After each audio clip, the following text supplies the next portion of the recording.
Hello नमस्कार दोस्तों, स्वागत है आप सभी का एक बार फिर से उत्कर्ष नर्सिंग क्लासेज के इस ऑनलाइन प्लेटफॉर्म के ऊपर। जहाँ प्यारे दोस्तों एक सुंदर लाइन है कि लक्ष्य कोई भी बड़ा नहीं, हारा वही जो लड़ा नहीं। तो आज आपके सामने हम लेके आए हैं संजू के सफलता की कहानी उनकी जुबानी। जहाँ प्यारे दोस्तों नॉर्थ सेट 6 का एग्जाम और उसके परिणाम आ चुके हैं और नॉर्थ सेट 6 के एग्जाम के जो रिजल्ट रहे हैं उत्कर्ष के ऑफलाइन और ऑनलाइन प्लेटफॉर्म के बहुत ही जबरदस्त रिजल्ट रहे हैं। हमारे ऑफलाइन के बहुत सारे बच्चों ने रैंक के साथ में सिलेक्शन दिए हैं और ये हमारे लिए एक प्राउड मूवमेंट है। इस प्राउड मूवमेंट को हम आप सभी रसगुल्लों के साथ में शेयर करना चाहते हैं और इस कड़ी के अंदर आज मेरे साथ में है हमारी एक ऑफलाइन की स्टूडेंट संजू जो है इस नॉर्थ सेट 6 के एग्जाम में रैंक के साथ में सिलेक्ट हुए और इनकी ऑल इंडिया 582 रैंक है। तो सबसे पहले तो संजू आपका स्वागत है थैंक यू सो मच उत्कर्ष के ऑनलाइन प्लेटफॉर्म पे और आपने बहुत अच्छी रैंक के साथ में इस नॉर्थ सेट के एग्जाम को क्रैक किया। Thank you so much sir. तो सबसे पहले जो है हम जानना चाहेंगे आपके ग्रेजुएशन के बारे में कि आपने जो है अपना ग्रेजुएशन जो है कब कंप्लीट किया और उत्कर्ष के ऑफलाइन प्लेटफॉर्म में आप कब जो है आपने अपना जर्नी स्टार्ट किया। सबसे पहले तो मैं अपने मम्मी पापा को थैंक यू बोलना चाहूँगी जिन्होंने मुझे यहाँ तक पहुँचाया है। उसके बाद मैं अपने जिकॉन के सभी फैकल्टीज़ को थैंक यू बोलना चाहूँगी जिनकी वजह से आज मैं यहाँ हूँ। उसके बाद मैं उत्कर्ष की ऑल फैकल्टीज़ को थैंक यू बोलना चाहूँगी जिनकी वजह से आज मैंने इतनी अच्छी रैंक हासिल की है। मैंने अपना ग्रेजुएशन जिकॉन जोधपुर से कंप्लीट किया 2023 के अंदर और उसके बाद मैंने उत्कर्ष का ऑफलाइन बैच ज्वाइन किया 2022 के अंदर और नॉर्थ सेट 5 के अंदर मेरी रैंक थोड़ी पीछे थी, इस वजह से मुझे एम्स अलॉट नहीं हुआ था तो मैंने वापस 6 के लिए तैयारी की तो मेरी 582 रैंक है इस बार। ओके आप 2023 में ग्रेजुएशन आपने किया। हाँ। और 22 में आप ऑफलाइन बैच मतलब आप फोर्थ ईयर के साथ साथ ही थे। अच्छा फोर्थ ईयर जब आपका चल रहा था यस सर। और आप कॉलेज के साथ में आपने ऑफलाइन बैच ज्वाइन किया, ये बड़ी इंटरेस्टिंग कहानी है क्योंकि नॉर्मली ऐसा होता है हाँ। कि कोई भी बच्चा ग्रेजुएशन कर लेता है और उसके बाद में ऑफलाइन बैच ज्वाइन Yes, करता है sir. या कोई कोचिंग ज्वाइन करता है। तो आपने फोर्थ ईयर के साथ में उत्कर्ष के ऑफलाइन बैच को ज्वाइन करना ये आइडिया कहाँ से लिया? ये आइडिया मेरी फ्रेंड ने ज्वाइन किया था, उसी से मिला था। उसने भी मुझे बहुत सपोर्ट किया है, उसी को हम दोनों ने साथ में ज्वाइन। उसका 5 में हो चुका था पर मेरा नहीं हुआ था। अच्छा उसने और आपने मिलकर हाँ। साथ ही ज्वाइन किया था। जब आप ऑफलाइन बैच को पढ़ रहे थे 2022 में जो Yes, हमारा sir. ऑफलाइन बैच था, ऑफलाइन बैच क्या जो मदद है इस एग्जाम में कि आपने ग्रेजुएशन के हाँ। समय भी पढ़ा होगा, उत्कर्ष के ऑफलाइन बैच में भी पढ़ा है, ऑफलाइन बैच की मदद कितनी रही आपको इस एग्जाम? सबसे ज़्यादा सर ऑफलाइन बैच की मदद रही क्योंकि उसमें टाइम शेड्यूल से हम क्लासें अटेंड करते हैं। अगर ऑनलाइन होता है तो हमारे ऊपर वर्कलोड बढ़ता रहता है। उसके बाद हमें टेस्ट भी टाइम टू टाइम होता है तो हमें पता चलता रहता है, उससे हमारी कमियां भी दूर होती रहती है। इस वजह से ऑफलाइन का ज़्यादा फायदा है। अच्छा मतलब इनका कहना है बच्चों की जब ये आप ऑफलाइन भी इन्होंने ज्वाइन किया, इससे पहले इन्होंने ऑनलाइन भी पढ़ा है, तो इनका कहना है कि ऑनलाइन में एक शेड्यूलिंग नहीं बनती है पढ़ाई का कि कोई मान लो ऑनलाइन क्लास हो गई, टीचर ने तो ले ली, अब आपका मूड होता है तो ऑनलाइन लाइव ले नहीं ले तो ठीक है, थोड़ा स्किप कर देते हैं, थोड़ा स्पीड में पढ़ लेते हैं, कई बार हम नहीं पढ़ पाते हैं। ऑफलाइन में क्या एक शेड्यूल सही रहता है क्योंकि एक टाइम पे टीचर आएगा और वो पढ़ाएगा तो आपको बैठ के पढ़ना ही पड़ेगा, है ना। तो वहाँ पे एक शेड्यूल बन जाता है, संजू का कहना है, और उस शेड्यूल से जब पढ़ा जाता है तो डेफिनेटली जो है सफलता मिल जाती है। तो ऑफलाइन बैच का एक प्रॉफिट इनको मिला कि इनका मैनेजमेंट मतलब कंटिन्यूटी जो पढ़ाई की रहती है वो मैनेज हुआ और इसलिए ये जो है इस एग्जाम में सफल हो पाए। अच्छा इस बार का जो पैटर्न था, यस सर। जैसे आपने 2023 में भी एग्जाम दिया था, जिस एग्जाम में आपका कौन सा रैंक रहा था? 5,942 रैंक थी सर। 5,942 रैंक थी, उसमें इनका क्वालिफाई नहीं हुआ था। क्वालिफाई तो हुआ था पर सर रैंक थोड़ी पीछे थी। अच्छा आपने प्री क्वालिफाई कर लिया था? प्री और मेन दोनों ही क्वालिफाई कर लिया था पर आपको ज्वाइनिंग नहीं। हाँ तो 2023 में इन्होंने प्री का एग्जाम भी दिया, उसमें इन्होंने क्वालिफाई किया था, मेंस का भी दिया, वो भी क्वालिफाई हो गया पर रैंक पीछे थी, इनको एम्स अलॉट नहीं हुआ। ये एक सफलता थी इनके पढ़ने के बाद में भी, है ना। तो आपने उस 2023 के एग्जाम को देने से पहले अपना ऑफलाइन बैच पूरा कर लिया था? हाँ सर कंप्लीट हो गया और उसके बाद में आपने एग्जाम दिया, एग्जाम में आपको सफलता नहीं मिली तो फिर आपको धक्का लगा थोड़ा कि भाई मैं बहुत लगा था सर। हाँ, कि सर ने इतना बोला हमें ऐसे पढ़ना है, मैंने तो पूरा वैसे के वैसे किया और उसके बावजूद भी मेरा सिलेक्शन तो हुआ ही नहीं। तो आपको ऐसा लगा, किस पे डाउट हुआ? सर पे डाउट हुआ, उत्कर्ष कोचिंग पे डाउट हुआ या खुद पे डाउट हुआ? नहीं सर कोचिंग पे तो डाउट नहीं हुआ था क्योंकि कोचिंग पे तो सारे बच्चे पढ़ रहे थे, वो निकले ही थे, मैं ही पीछे रही तो मेरे अंदर ही कुछ कमी थी। तो इन्होंने आपने ऐसा किया कि असफलता एक चुनौती है, इसे स्वीकार करो, कहाँ कमी रहेगी देखो और सुधार करो, जब तक सफल ना हो जाओ नींद चैन को त्यागो तुम, संघर्ष का मैदान छोड़ मत भागो तुम। तो संजू का कहना है कि मैंने ये एक्सेप्ट किया कि असफलता थी, एक चुनौती की तरह इन्होंने लिया और कहीं ना कहीं मेरे अंदर कमी रह गई थी, उसमें सुधार करने की जरूरत थी। तो क्या कमी पकड़ी आपने, कहाँ गड़बड़ी? उसमें सर मैंने क्वेश्चन प्रैक्टिस कम की थी, इस वजह से मैं पीछे रह गई थी। अच्छा। और मुझे इतना गाइडेंस नहीं मिला था, इस वजह से मैंने कुछ टेस्ट सीरीज का इतना प्लान नहीं लिया था, इस वजह से। अच्छा, तो उसके बाद में आपने मेनली थ्योरी तो आपने पढ़ रखी थी, क्वेश्चन प्रैक्टिस आपने शुरू की और अगले इस नोट सेट तक आपने बार बार क्वेश्चन प्रैक्टिस, हाँ सर, अलग अलग टेस्ट दिए, अलग अलग प्रैक्टिस की, मल्टीपल क्वेश्चंस पढ़े। अच्छा, जब अब इस एग्जाम में पैटर्न बदल गया दोबारा, हाँ सर, है ना?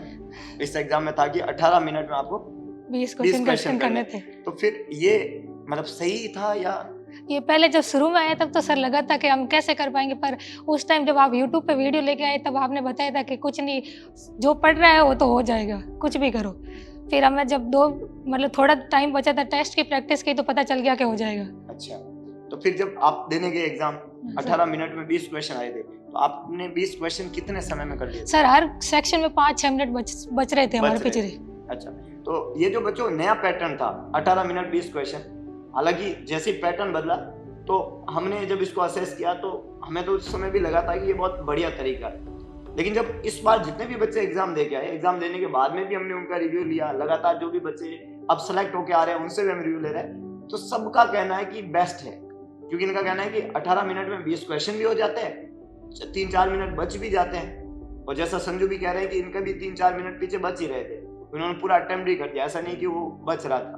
अच्छा, इसमें एक और फायदा है, जैसे आपने पहले एग्जाम दिया था तब आपके पेपर में कुछ छूट जाता था, छूट जाता था, और सर हम टाइम बचता ना, वापस देखते तो नेगेटिव भी ज्यादा जाते थे, वरना ये सबमिट होने के बाद वापस चेंज नहीं करना होता ना, तो नेगेटिव भी कम गए थे। बिल्कुल सही पॉइंट पकड़ा इन्होंने, और ये बहुत इंपॉर्टेंट है बच्चों जो तैयारी कर रहे हैं। इन्होंने 2 बातें बोल दी एक साथ। पहला तो ये हो गया कि एक तो पहले क्या होता था कि कई बार कुछ क्वेश्चन छूट जाते थे, है ना, अब रुकना तो है ही नहीं, क्योंकि 20 मिनट के बाद में तो लॉक हो जाएगा आपका, तो एक तो पेपर पूरा अटेम्प्ट हो जाता है, और दूसरा जब कई बार ऐसा होता है कि समय ज्यादा रहता है ना, तो हम दोबारा घूमते हैं, तो हम क्या करते हैं, आंसर बदल देते हैं कि यार ये ए किया मैंने पर मेरे को लग रहा है कि बी है, और वो पहला आंसर ज्यादातर सही होता है, तो बदलते ही वो गलत हो जाता है। तो वो जो नेगेटिव मार्किंग है वो भी ऑटोमेटिकली कंट्रोल आ जाती है, और इससे आप दोबारा घूम ही नहीं सकते, क्योंकि वो 20 क्वेश्चन तो लॉक हो जाते हैं। तो ये एक पॉजिटिव एस्पेक्ट है, मतलब ये एक नया चेंज है। जिस बच्चे के डर रहेगा वो ऐसा समझे कि इसमें कई डरने की बात नहीं है। संजू आपके सामने है, दोनों एग्जाम दिए इन्होंने, प्रीलिम्स भी इसी तरीके से दिया, मेंस भी दिया, प्रीलिम्स क्वालिफाई किया, मेंस में इतनी बढ़िया 582 रैंक है इनका, तो आप समझ सकते हो कि किस तरीके से इस एग्जाम में प्री और मेंस दोनों को क्रैक किया जा सकता है रैंक के साथ। अच्छा संजू, जब प्री का एग्जाम क्लियर हो गया और बीच में एक समय आता है, ये अब आने लगा, मतलब इससे पहले वाला एग्जाम, इस एग्जाम वो समय बहुत क्रूशियल है, क्योंकि एक तो पहले होता है आपने प्री दिया, मान लो किसी बच्चे का प्री नहीं हुआ तो उसने तो सोचना बंद कर दिया, और जिसका प्री हो गया और सिर्फ अब क्वालिफाई हुआ, किसी को कह भी नहीं सकता मैं एम्स में सेलेक्ट हूं, और मेंस है बीच में 10-12 दिन का समय, वो कैसा? वो तो सर बहुत खतरनाक होता है, डर तो बहुत लगा था, जब जितने दिन नजदीक आए उस टाइम ज्यादा डर लगता है। अच्छा। कि होगा नहीं होगा, पता नहीं क्या होगा, वरना तो प्री निकलेगा भी कुछ मतलब नहीं है। तो फिर उस समय आपने खुद को कैसे? उस टाइम सर मैंने वापस थ्योरी रिवाइज की थी और बाकी क्वेश्चन प्रैक्टिस की बस।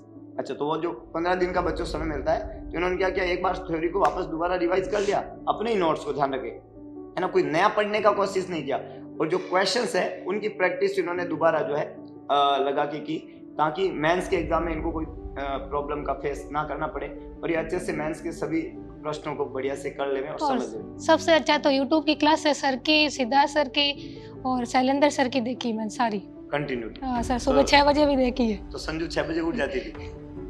यस सर, लगातार देखी, अभी बस ना मैन का रिजल्ट आने के बाद नहीं देखी है। अच्छा, ये तो कई सारे बच्चों ने कि अब तो क्या है, अब क्यों देखे सर, है ना, अब सर को तो आना ही पड़ेगा, वो तो नहीं सर, अभी भी जोधपुर आना है वापस। अभी थोड़ा बीच में संजू ने गैप लिया, कब क्या है, थोड़ी दिन रुक जाते हैं, फिर वापस तो देखेंगे, क्योंकि इनका सपना जोधपुर एम्स है। इस बार जोधपुर एम्स की वैकेंसी नहीं है, थोड़ा अफसोस की बात है, संजू की रैंक बहुत अच्छी है तो इनको मिल जाता, पर कोई बात नहीं। वो कहता नहीं कि जब जर्नी शुरू की है और जब एक बार सफलता मिली है तो फिर मिलेगी, है ना, दरिया तेरी खेल नहीं, बूंदों ने बगावत कर ली है, गर्दन तुझे झुकना होगा, तलवार तुझे झुकना होगा, गर्दन ने बगावत कर ली है। तो अब बिल्कुल एकदम जबरदस्त ट्रैक पे है संजू, और वी होप कि ये आने वाले एग्जाम में अच्छा करेंगे। अच्छा संजू, उत्कर्ष का ऑफलाइन बैच आपने पढ़ा, कोई ऐसा इंसिडेंस ऑफलाइन बैच का आपको याद हो 6 महीने की में, कोई ऐसी डांट, कोई ऐसा इंसिडेंस जो आपको मतलब अच्छा लगा या बुरा लगा? डांट तो सर हमें कभी पड़ी नहीं, क्योंकि हम आपसे भी पहले आते थे। अच्छा मतलब पंक्चुअलिटी का थोड़ा रहता है कि मेरे बाद में आता है वो बच्चा थोड़ा, और मेरा थोड़ा दिमाग हिल जाता है। तो संजू का कहना है कि मैं तो आपसे पहले आके बैठ जाती थी सर। और ऑफलाइन का टेस्ट एक भी सर हमने मिस किया नहीं था। किया नहीं था, ये अच्छी बात होती है। ऑफलाइन में टाइम टू टाइम टेस्ट होते हैं हमारे बैचेज में, हर वीकली टेस्ट होता है, और संजू ने कोई टेस्ट बीच नहीं किया जिनको डांट पड़ी नहीं, और समय की बहुत पंक्चुअल थे, मेरे से पहले आ जाते थे तो मेरे को डांटने के लिए तैयार रहते थे, तो फिर इनको भी डांट कभी पड़ी नहीं। अच्छा, ऑफलाइन के बैच में और ऑनलाइन के बैच में संजू के हिसाब से क्या बेस्ट है? सर ऑफलाइन बेस्ट है मेरे हिसाब से तो। ऑफलाइन बेस्ट है, वहाँ अच्छा रहता है। वहाँ अच्छा है, और सर टाइम शेड्यूल का होने की वजह से हमारा बर्डन नहीं होता ज़्यादा। अच्छा, वरना तो आप ऑनलाइन तो लिया हो ना, आज ये काम हम चले गए कल आके देख लेंगे, तो बर्डन शामिल होता जाता है। अच्छा, उत्कर्ष के ऑफलाइन बैच में पढ़ाया जाने वाला जो कंटेंट है, यस सर, जो लिखाया जाता है, sufficient sufficient, yes sir, sufficient या है, कुछ और करना चाहिए? सफिशिएंट है, उसके सारे हो जाता है यस और सर। जबरदस्त रैंक आ सकती है। कितना अटेम्प्ट किया आपने मेंस के? मैंने 85 सर। 85, और टोटल मार्क्स है आपके? मेरे 65% है, 70 सही है, 15 रॉन्ग है। 15 रॉन्ग है। हाँ। तो ये बहुत इंपॉर्टेंट है बच्चों, मैनेजमेंट देखिएगा, हमने हमेशा बोला है 10 गलत होना अपराध नहीं है, 10 के ऊपर थोड़ा थोड़ा अपराध है, और थोड़ा थोड़ा संजू ने किया है, बाकी तो शायद टॉप 100 में रैंक होती, लेकिन 15 के ऊपर तो जाना ही नहीं है। संजू ने 15 तक ही पहुंचे थे, उसके ऊपर तो जाना ही नहीं। तो नेगेटिव मार्किंग कंट्रोल रहे, अटेम्प्टिंग का भी ध्यान रखना होता है। अटेम्प्टिंग में आप 90 प्लस जाने से थोड़ा रुके। अगर आप बहुत ज्यादा ब्रिलियंट है, नो डाउट रैंक 90 प्लस जाने के बाद आती है पहली दूसरी रैंक, Yes, ऐसा भी sir. है, लेकिन बहुत ज्यादा ब्रिलियंट है, बहुत अच्छे से कर सकते हो, मना नहीं है, आप 95 तक खेल सकते हो, चाहो तो 100 कर लो। लेकिन एक बढ़िया बच्चा जो चाहता है कि नहीं मैं इतना ज्यादा उस तरीके से नहीं जाना चाहता, उसकी बेस्ट अटेम्प्टिंग 80 तक होती है एग्जाम में। संजू ने 4-5 प्रश्न ज्यादा किए, तो थोड़ा नेगेटिव भी 15 तक गया है।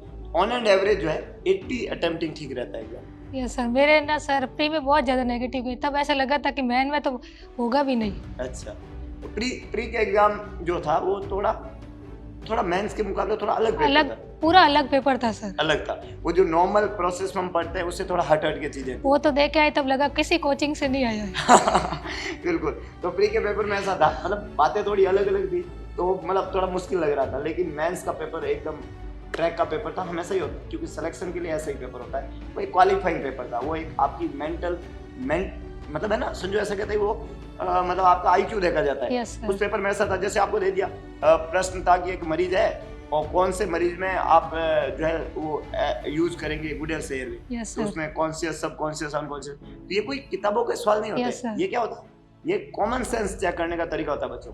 जब आप पेपर देखोगे, मैंने यूट्यूब पे सॉल्व कराया है पेपर, आप जरूर देखें जिन बच्चों ने अभी तक नहीं देखा है, तो कॉमन सेंस के क्वेश्चन, जिससे बच्चे का वो ज्ञान नहीं देख रहे, वो देख रहे कि इसका कॉमन सेंस कितना काम करता है। तो कॉमन सेंस जिसमें था, क्वालिफाई में उसका रोल रहा। क्वालिफाई होने के बाद आप देखो मेंस के एग्जाम में 8000 प्लस बच्चे प्री में क्वालिफाई हुए थे, और लगभग 7500 बच्चे मेंस में भी क्वालिफाई हुए। तो जिसका कॉमन सेंस अच्छा है उसका ज्ञान भी अच्छा होता है हमेशा। अब हाँ, इसमें 19-20 होगा, जिसकी रैंक अच्छी है उसको एम्स मिलेगा, रैंक नहीं अच्छी एम्स नहीं मिलेगा। पर मान लो किसी बच्चे को एम्स नहीं भी मिलता है, सुनो बच्चों, आप में से कोई क्वालिफाई और एम्स नहीं मिला, इसका मतलब नहीं है कि आप में कोई कमी है, इसका मतलब है कि कुछ सुधारने की जरूरत है। जैसा संजू ने बोला कि जब मेरा एक बार में सिलेक्शन नहीं हुआ था सर, तो मैंने सुधार किया, मैंने अपनी स्ट्रेटजी को चेंज किया, मैंने उसको एक्सेप्ट किया, असफलता को उसको चुनौती की तरह लिया, मैंने अपनी कमी पहचानी कि मैंने क्वेश्चन प्रैक्टिस तो की नहीं, एग्जाम में वही करना था, मैंने थ्योरी पढ़ी, फिर उन्होंने थ्योरी को थोड़ा रिवाइज करते हुए क्वेश्चन प्रैक्टिस पे जोर दिया, और क्वेश्चन प्रैक्टिस जो है वो सफलता की तरफ ले जाती है ना। तो अब आखिरी क्वेश्चन है संजू की, जो बच्चे अभी तैयारी कर रहे हैं यस सर, उनके लिए सजेशन कि एक बच्चे का बड़ा प्रश्न होता है, मैं कौन सी कोचिंग से पढूं, मैं 4th ईयर के साथ में पढूं या बाद में पढूं, कोचिंग कौन सा बेस्ट है, किताबें कौन सी बेस्ट है, नोट्स कौन से बेस्ट है, ये बहुत सारी क्वेरीज इन सब बच्चों की रहती है। तो संजू क्या सजेस्ट करेगी बच्चों को? सर है ना, जो मतलब 4th ईयर में वो तो क्या हमसे भी एडवांस है, जूनियर तो 3rd ईयर से ही कोचिंग ले रखी है आजकल। हाँ। तो ये कह रहे हैं कि सर ये सवाल तो ये पूछेंगे नहीं, ये तो एडवांस हो चुके हैं सारे, और अब तो ये 3rd ईयर से स्टार्ट हो गए कोचिंग लेना। अच्छा, और कोचिंग सब बेस्ट होती है, हमें खुद को है ना, खुद से कितना कर सकते हैं हमें वही देखना होता है। कोचिंग में सबको एक जैसा ही पढ़ाते हैं। ओके, तो हाँ। खुद की मेहनत काम आएगी हाँ। आगे, कि अपने को खुद पे कोचिंग वाले हमें ये बता सकते हैं कि हमें कहाँ से पढ़ना है, क्या पढ़ना है, बस। अच्छा, और आपको मेहनत अपने से करना खुद को करनी पड़ेगी। कंटिन्यूटी खुद को बनानी पड़ेगी। संजू का कंटिन्यूटी जरूरी है, बाकी तो कुछ नहीं सर। कंटिन्यूटी जरूरी है। तो कंसिस्टेंसी जो है वो की ऑफ सक्सेस है। लगातार आप मेहनत करें, आप किसी भी प्लेटफॉर्म को ज्वाइन करें, संजू का कहना है, लेकिन आपको कोचिंग हमेशा अच्छा कंटेंट देगी, ये है। और अच्छे कंटेंट के साथ में आपको क्या करना है, अपनी कंटिन्यूटी को बरकरार रखना है, कंसिस्टेंसी को बरकरार रखना है, नोट्स को अच्छे से लेके पढ़ना है। और अच्छे से नोट्स को पढ़ते हुए, मतलब एक वो कहता है ना कि आपने 4 दिन पढ़ा, 5वें दिन नहीं पढ़ा, वो एक ब्रेक जो है वो आपका वो 4 दिन पढ़ा हुआ भी काम का नहीं रखता है। तो आपको एक कंसिस्टेंसी के साथ में कॉन्स्टेंटली पढ़ेंगे तो फिर बीच में कोई गैप नहीं आएगा, और बिना ब्रेक के जब पढ़ाई होती है तो रिजल्ट जो है अद्भुत होते हैं। ऐसी कोई मतलब लाइन संजू की, जैसे आप कोई विपरीत परिस्थिति में हो, समटाइम मैं अपने आप को बोलूँ कि मेरे को जब कभी ऐसा अच्छा फील नहीं होता है तो मेरे पास में कुछ ऐसी लाइन्स है जिनको मैं देखता हूँ खुद ही की बोली हुई, तो मैं वापस नया बूस्टअप हो जाता हूँ। तो संजू क्या मतलब यूज करती है? मतलब मैं तो सर आपको ही सुनती हूँ। कोई ऐसी फेवरेट लाइन आपकी जिसको आप सुनने के बाद में बूस्टअप हो जाते हो वापस, जो आपको याद हो? तो हम आपके मुंह से सुनना चाहेंगे कि आपने कभी कई बार रिपीटेडली सुना है और वो सुनने के बाद आपको अच्छा लगता है ना? जैसे एक बहुत ही सुंदर लाइन है कि माँ तेरे पसीने की हर बूंद को मोती सा चमकाऊंगी, माँ तो सपने बड़े देखना पूरा करके तेरी संजू दिखलाएगी। तो क्या संजू ने इस लाइन को फॉलो किया? Yes sir. अच्छा, तो ये बहुत सुंदर लाइन है बच्चों, मतलब रिपीटेडली जो है आप सबने सुना भी होगा। हम जिंदगी में कुछ करते हैं तो मतलब एक वो कहता है ना, एक मतलब एक मोटिव रहता है हमारा कि मैं किसके लिए करूं, है ना? तो वो मोटिव बहुत इंपॉर्टेंट है, नो डाउट। परिश्रम आपको करना पड़ेगा, पढ़ना आपको पड़ेगा, लेकिन वो एक पॉजिटिव माइंड सेटअप बहुत जरूरी है। उस माइंड सेटअप के साथ में जब पढ़ा जाए तो रैंक के साथ में रिजल्ट निकलते हैं, और ये संजू ने करके दिखाया। 2023 में संजू पास आउट है, 2022 में उत्कर्ष के ऑफलाइन बैच को 4th ईयर के साथ में इन्होंने ज्वाइन किया, और उसके बाद में पहला फेलियर एग्जाम दिया, रैंक भी आई, क्वालिफाई भी हुए, लेकिन एम्स अलॉट नहीं हुआ। बुरा लगा, लेकिन टूटे नहीं, और अपने सपनों को पर देने के लिए दोबारा एक बार और ये अपने अंदर ठान लिया इन्होंने, दोबारा मेहनत की, दोबारा अपनी कमियों को दूर किया, अपने अंदर जो प्रॉब्लम्स थी, जो काम अभी तक नहीं किया एग्जाम को करेक्ट करने के लिए, उस काम को किया, और आखिर में इन्होंने आज जो है उत्कर्ष के ऑफलाइन प्लेटफॉर्म से पढ़ते हुए आज हमारे सामने, आप सबके सामने रैंक के साथ में संजू जो है 582 रैंक के साथ में एम्स में ये सेलेक्ट हुए। तो संजू के माता पिता को बहुत सारी बधाई कि उनको आज जो है बहुत अच्छा लग रहा होगा। पिता की जो फिक्र है वो फक्र में बदल चुकी है, और माँ के जो सपने थे और वो खासकर अपने बच्चों से जुड़े रहते हैं, वो अपनी लाइफ में अपने बच्चों के लिए सब कुछ करती है, वो सपने आज पूरे हुए हैं। तो उत्कर्ष की तरफ से संजू और उनके पूरे परिवार को बहुत बहुत शुभकामनाएं। और संजू के जैसे जितने भी बच्चे इस एग्जाम की प्रिपरेशन कर रहे हैं, बस बच्चों एक ही बात को हमेशा ध्यान रखना कि आपकी सफलता आपके लिए बहुत जरूरी है, आपके परिवार के लिए बहुत जरूरी है। परिवार के उन सपनों को, आपके उन सपनों को कभी भी ठंडा मत होने देना, अपने अंदर एक आग पालना। असफलता मिलना कोई एक फेलियर, कोई जिंदगी का फेलियर नहीं है। असफलता मिलना एक आम बात है, एम्स अलॉट नहीं होना एक आम बात है, उसको आम बात की तरह लेना, और उसके अंदर सुधार करते हुए अपने आप को थोड़ा नया वर्जन निकालना अपना, किसी से कंपेयर ना करें। 2 मोबाइल कंपनी होती है ना, एक एप्पल है, एक ओप्पो है, दोनों अपने अपने वर्जन निकालती है, ना कि खुद को कंपेयर करती है, क्योंकि वो कंपैरिजन पॉसिबल नहीं है भाई, है ना? तो आप अपना एक वर्जन निकालें, नया वर्जन, और अगले एग्जाम में नॉट सेट 7 में एक नए उत्साह के साथ में संजू से कुछ सीखे, इनकी सफलता से कुछ सीखे, और एक नए तरीके से अपने आप को आने वाले एग्जाम में कॉन्फिडेंट करें। तो संजू के द्वारा कोई लाइन हम आखिरी बार सुनना चाहेंगे, और फिर आज के सेशन को हम विराम देंगे। Thank you so much sir. तो संजू की आखिरी लाइन है, थैंक यू सो मच। तो देते हैं सेशन को विराम एक सुंदर सी लाइन के साथ में। संजू भी मेरे साथ बोलेंगे, इनको याद तो है सारी चीजें, लेकिन अकेले से ये नहीं बोल पा रहे हैं। तो एक बहुत सुंदर लाइन है जो हमेशा अपनी यूट्यूब की क्लास के बाद में मैं सभी बच्चों को बताता हूँ, है ना? और आज हम बोलेंगे कि ईश्वर का दिया कभी अल्प नहीं होता, जो टूट जाए वो संकल्प नहीं होता, हार को लक्ष्य से दूर ही रखना मेरे दोस्त, क्योंकि जीत का कोई विकल्प नहीं होता, और हम पैदा हुए हैं जीतने के लिए। संकल्प एक है, जब तक तोड़ेंगे नहीं तब तक छोड़ेंगे नहीं। तो जब तक तोड़ेंगे नहीं तब तक छोड़ेंगे नहीं, संकल्प के साथ में काम करना है, सफलता जरूर मिलेगी। तो मिलते हैं दोबारा एक नए सेशन के साथ में, एक और नई कहानी के साथ में, एक नए सफल विद्यार्थी के साथ में, उनकी जुबानी। तब तक के लिए जय हिंद, जय भारत, जय माता।